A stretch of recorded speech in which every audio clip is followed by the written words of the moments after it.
नाव वाल्मिक कराड, दहशत पाहिली तर बीड पासून ते पुण्यापर्यंत। याच वाल्मिक कराडचा आणखीन एक धक्कादायक कारनामा उघडकीस आलाय। 15 दिवस पोलिसांना गुमवणारा हाच तो वाल्मिक कराड।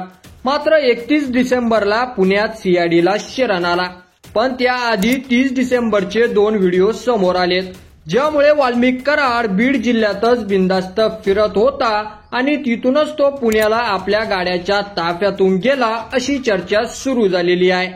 मात्र त्यासोबतच अंजल्या दामिने यांनी ट्विट करून याबाबत काही सवाल उपस्थित केलेत। वाल्मिक कराड पुण्याला ज्या गाडीतून आला आणि सीआयडीला समोर गेला, ती गाडी 30 डिसेंबरच्या रात्री काही गाड्याच्या ताफ्यात होती अशी चर्चा आहे। हीच ती पांढऱ्या रंगाची स्कॉर्पिओ MH23BG 2231 नंबरची ही गाडी होती। ही गाडी शिवलिंग मोरगाव यांच्या मालकीची आहे।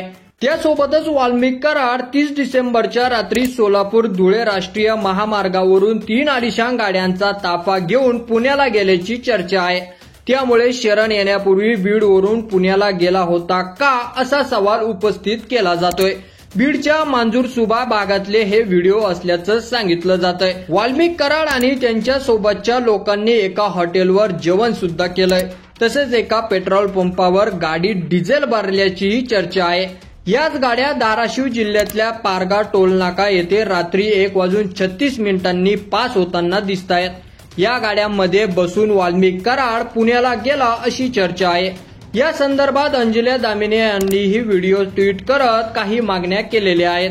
वाल्मिक कराड आणि विष्णू चाटे सगट सगळ्यांना आरोपींना ऑर्थर रोड जेलला पाठवा, गुन्हेगाराला गुन्हेगारासारखं वागवा, प्रत्येक वेळी हातात बेड्या ठोका अशी मागणी त्यांनी केलेली आहे।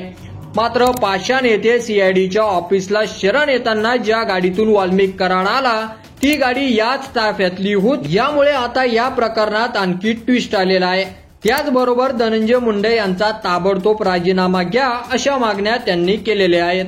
या नवीन व्हिडिओमुळे वाल्मिक कराडला फरार असताना कोणी मदत केली असा सवाल उपस्थित केला जातोय। त्याचबरोबर वाल्मिक कराड पोलिसांसमोर शरण येईपर्यंत यंत्रणेला का सापडला नाही?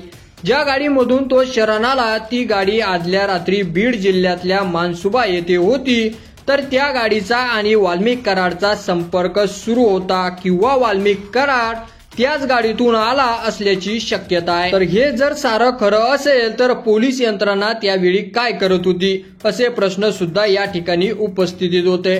मात्र राजकारणाच्या दबावापोटी पोलिसांनी माना खाली टाकल्या की काय असं म्हणायला सुद्धा वावगं ठरणार नाही।